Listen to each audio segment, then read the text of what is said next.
मोदी सरकार, मोदी सरकार, मोदी सरकार, मोदी सरकार।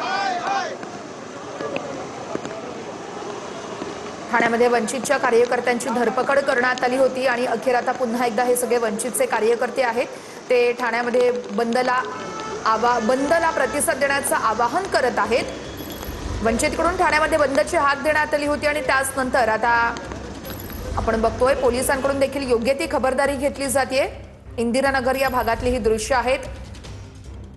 वंचितकडून बंदचं आवाहन करण्यात आलं होतं आणि त्यानंतर बंदला आता प्रतिसादही मिळत असल्याची ही दृश्य आपण बघत आहोत। भर पावसामध्ये वंचितच्या कार्यकर्त्यांचं हे आंदोलन सुरू आहे। पेपरफुटी प्रकरणामध्ये विद्यार्थ्यांच्या समर्थनार्थ आता वंचित रस्त्यावर उतरलेली आहे।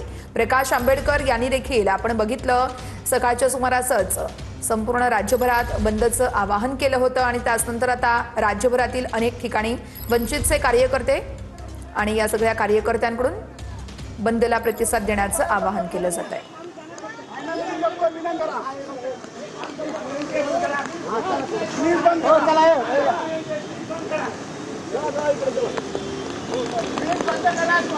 विनंती आहे, आपल्या देशाचं भविष्य बर्बाद होत आहे। आंबेडकर आगे बढ़ो, झोपून पाया पडतो। बंद करा, बंद करा, प्लीज बंद करा। मुलाचा भविष्यासाठी बंद करा। तुम्हाला झोपून पाया पडतो, झोपून फायनली लोक विनंती करा, प्लीज बंद करा।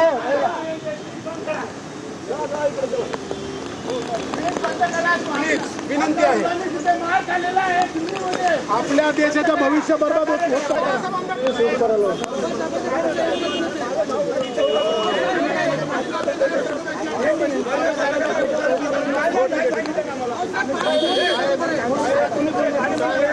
पोलिसांकडून या सगळ्या कार्यकर्त्यांसोबत संवाद साधला जातोय आणि शांततेत या ठिकाणी आवाहन करण्याचं पोलीस देखील विनंती करतायत। अगदी काही वेळापूर्वीच वंचितच्या या सगळ्या कार्यकर्त्यांची धरपकड पोलिसांकडून करण्यात आली होती, त्यानंतर त्यांना सोडण्यात आलं आणि पुन्हा एकदा आता आपण बघतोय पोलीस या सगळ्या कार्यकर्त्यांसोबत संवाद साधत आहेत। भर पावसामध्ये वंचितच्या कार्यकर्त्यांचं हे आंदोलन आणि आंदोलकांची